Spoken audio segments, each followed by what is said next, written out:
Basketball lovers, good day para sa inyong PBA update.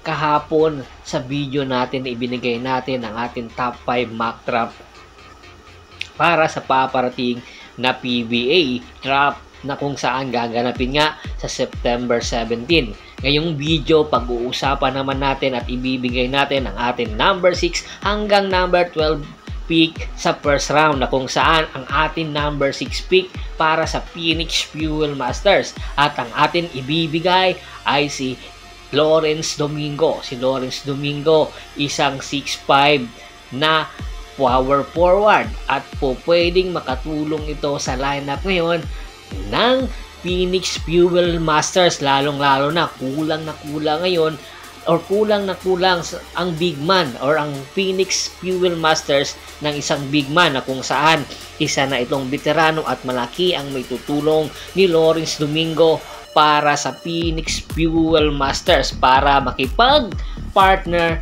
kay JB Mocon at inaasahan dahil nga sa pagkawala ni Encho Serrano ay mapupunan ni Lawrence Domingo ang papel na iniwan ni Encho Serrano. Samantala sa atin number 7 pick para naman sa NLEX Road Warriors ay ibibigay natin para sa NLEX Road Warriors ay si Brent Paraiso. Kinakailangan ng NLEX Road Warriors ang isang gunner at the same time two-way player. Isa itong defender na po pwedeng makatulong para makipagpalitan kay Don Trollano. At isa ito sa mga tinatarget ni Coach Frankie Lim na magiging additional para sa lineup ng NLEX Road Warriors. Samantala sa number 8 pick naman, Meralco Bolts. Ang Meralco Bolts kulang ng outside shooter at target kunin ng Meralco Bolts ay si Ken Tapin. Ang ibibigay natin sa kanila dahil nagkakaedad na si Alain Madiksi, kinakailangan na ng Meralco Bolts ng isang bagong gunner at ito ay mayroon experience international at malaking posibilidad din na bibitawan na ng Meralco Bolts si Chris Banchero, kaya naman naghahanap na ito ng bagong gunner at hopefully sa pagbibitaw ng Meralco Bolts kay Chris Banchero maganda rin ang magiging kapalit at posibleng makatulong sa lineup ng Meralco Bolts lalong-lalo na bago ang kanilang head coach na si Luigi Trillo at inaasahan natin ang pagiging sniper at two-way player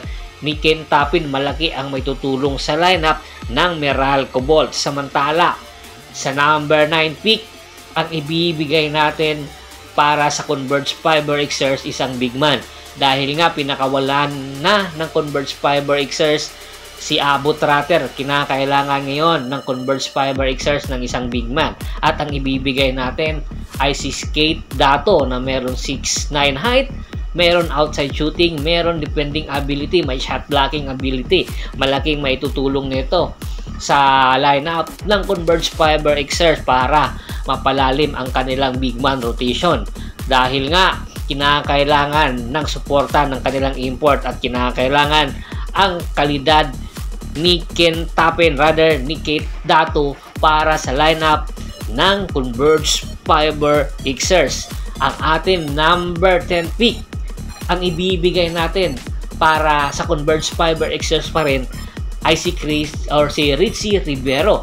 Si Richie Rivero, walang duda, kilala na ito ni Coach Aldin Ayo. Nakapaglaro ito sa kanila sa Lasal na kung saan nakakuha nga ng kampyonato. At alam na alam gamitin ito ni Coach Aldin Ayo sa pagkawala nga ni Maverick Ahanisi. Naghahanap rin ng isang go-to guy si Coach Aldin Ayo at nakikita niya ito kay Richie Rivero. Sa pag-improve ng laro ni Richie Rivero ay malaking maitutulong neto sa Converge Fiber Xers at tiyak magkakaroon talaga ito ng minuto para sa Converge Fiber Xers at inaasahan pangungunahan ni Richie Rivero ang atake ng Converge Fiber Xers dahil sa familiarity nito sa sistema ni Coach Aldin Ayo.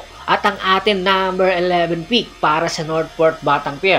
Nangangailangan ngayon ang Northport Batang Pier at si Coach Bonita ng isang big man. Sa nakita nating big man na available para sa first round, ang nakikita natin na makalaki ay may tutulong, although hindi ito malaki Ang height nito ay 6'6", at ito nga ay si Henry Galinato ng UP. Isa itong Filipino-American na malaki or merong energy guy na kinakailangan ng Northport Batang-Pier. Sa pagkawala nga ni Sean Anthony sa lineup ng Northport Batang-Pier, naghahanap ito ng isang leadership skills na pupwedeng maibigay ni Henry Galinato, at the same time magiging energy guy ito ng Northport Batang-Pier, at malaki ang posibilidad na mapapa-improve pa ang kanyang talento. At ang atin number 12 pick para sa Terra Firma Jeep, at ang ibibigay natin ay si Brandon Bates, na kung saan badly needed din ng Terra Firma Jeep ang isang big man, at sa first round ang available na big man na po pwedeng makatulong sa kanila ay si Brandon Bates. Sa height nitong 6'9", at sa ability nitong maging defender, malaki ang may tutulong nito sa lineup ng Terra Firma Jeep, at malaki ang posibilidad na magiging katandem ito ni Isaac Go para sa paparating na Commissioner's Cup. Ano sa tingin nyo? Sang-ayon ba kayo sa aking mock drop sa first round? Komento na sa baba ng video at pag-usapan natin yan. Once again, this is Percival Monteron at your service. Don't forget to subscribe my sports channel at don't forget to click the notification bell button para nga maging updated palagi sa kwentuhan.